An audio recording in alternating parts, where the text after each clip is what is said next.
Hello guys, this is part 2 of the truck I made at knex. I took the shell down, the rest of the shell around the engine, because this time I'm going to be showing off just the engine and transmission. So first off, what we have here is we have the radiator. This is what cools down the engine, because else the engine would get very, very hot because of its function, the frictional heat and everything that it produces. It would overheat and melt the engine. That's not good. So there's a radiator, and there's coolant that flows through an engine. That coolant goes through here, starts here, it goes up and down through these tubes. The cool air that comes from you driving down the highway, it goes against this, against the radiator fence. The cool air goes through it, and it cools down the liquid, because the liquid is hot coming from the engine here. Liquid is hot. So what it does is cool air passing will cool it down, but there's also a fan behind it that turns with the engine that also blows air onto it to cool it down as well. Out of the radiator, we have here a pipe that goes all the way up here, and then it goes into the engine. This goes into the top of the, and it goes through a bunch of pipes that are a bunch of channels inside the engine that are already molded into the inside of the engine when the engine is casted. Next, we have the pulley system. The pulley system drives a number of things. It is first driven off of the crankshaft inside. One of the main purposes that I didn't include it on this engine because I didn't have enough time, I didn't have enough space, but one of the main purposes of an actual belt in an actual car is that it serves the main purpose of driving the water pump, which also cools down things. It drives the compressor for the AC, and then it also drives this thing, which is called an alternator. It doesn't look like it, but I try my best. The alternator's job is to charge the battery, and I have the connections right here. This positive and negative going to the battery hookup. Like I said in the previous video, I forgot I didn't have enough time to hook up the battery, but here's the connections to it. But it charges the battery while the motor is running. It uses the engine's power to drive a big copper wheel, which conducts electricity to charge the battery while the car's running, so your battery's always charged to start the car the next time. Next, we have the spark plugs. The spark plugs in a car, they are given electricity, and they do what their name suggests. They spark. They give an electric spark, and that spark ignites the fuel inside the cylinder, which then combusts, which then explodes and combusts to create the engine's power. Up here we have the injector, the fuel injector. This injects the fuel into the cylinder for the piston, as you can see down inside there, to pressurize the fuel in the air, and then the spark plug over here sparks that and drives the piston back down.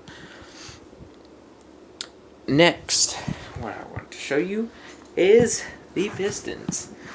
This is a 2-cylinder layout that I did here. This is my first iteration I've ever done of an engine with knex. So I may in the future try to go for engine design that is closer, the pistons are closer together, but for now that is it. I spent so many hours designing that, so I'm not going to change it right now. I don't care. But I even took a lot of time just to get to this design right here. I had many problems, first of all, with going through it and all, but that's a huge story for another time, or maybe never, because it's just a big story. But anyways, the pistons, there's the crankshaft right there that it is sitting on, and it goes through into the other piston. This is this is what drives the main power to the transmission and to the rest of the vehicle.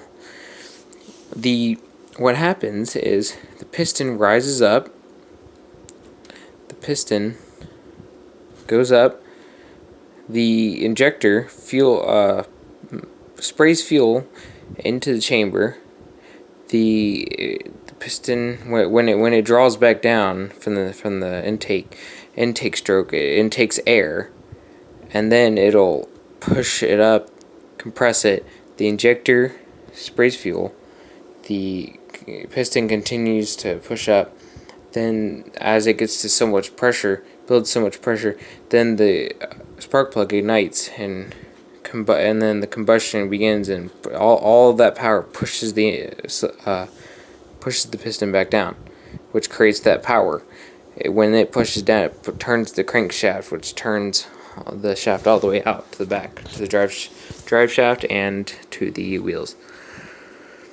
Alright, now on the back of the engine, we have the transmission. That's right, I built the transmission to go along with it. Now, as you can see right here, the red gear, I have the flywheel. The flywheel is the big gear that comes out the back of the engine that transfers to the transmission. The flywheel also has the responsibility for starting the engine, because as you can see here, the blue gear right there, and as you can see this little case right here, I try my best to replicate the case, but that is the starter. And as its name suggests again, it starts the engine by giving the starter takes the electricity from the battery and rotates a wheel right here, the wheel, and that in turn turns the flywheel, which starts to turn the pistons up and down, which starts the process, which jump starts the process basically to get it going. Hence the name the starter. In the engine, in the transmission, I didn't really bother too much with it. I just tried to get the basic shape and the flywheel starter, all that. And I just did a straight rod through because I didn't want to bother with doing all that designing, and it would just take me so long. But as you can see here, we got another thing on the side here. This big blocky structure. Excuse me, sorry. But we have this big blocky structure. This, and then you can see the lines coming from it. This is actually the fuel lines going up to the injectors. This, it comes down and then goes to splitter and then goes back down to one. And then this blocky structure is actually the fuel pump. This actually what would and later connect to the gas tank.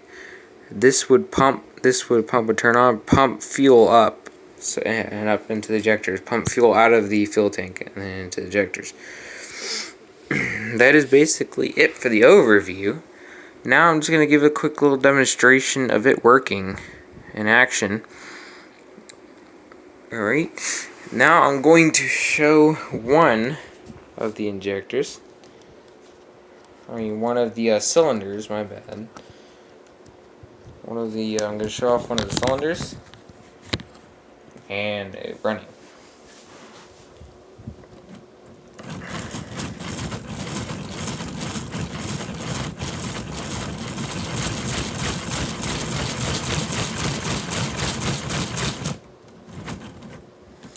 Alright, there you go. There's a demonstration of the cylinders. Now we can do a quick little demonstration of the flywheel right here. And here it is, turning, and then you get the entire crankshaft. It's hard to do with one hand, but you know.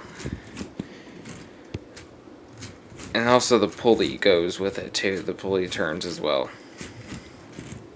As you can see, the from the injector side, it going up and down. But all this is controlled by a crank back here that you turn. And it turns all of it. Now to do a quick little demonstration of the front side. You can see the front side moving.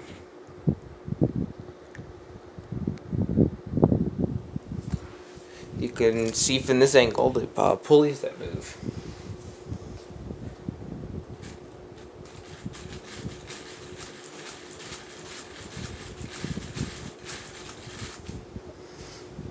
And that is the pulley, if you can see it move and everything. Alright, and that's basically it. Thank you for watching. I appreciate it. These things take long to build. A lot of frustration, but I really do love doing these. I just find a sense of joy doing these. But yeah, if you're really interested in seeing these, I'm gonna make more in the future. Just let me know if you want me to build anything. I'll do it. I'll build it if you want me to. Just leave your suggestion in the comments. But yeah, that is it. That's the engine with the transmission. And it works too. It's crazy. And thank you for watching. See ya.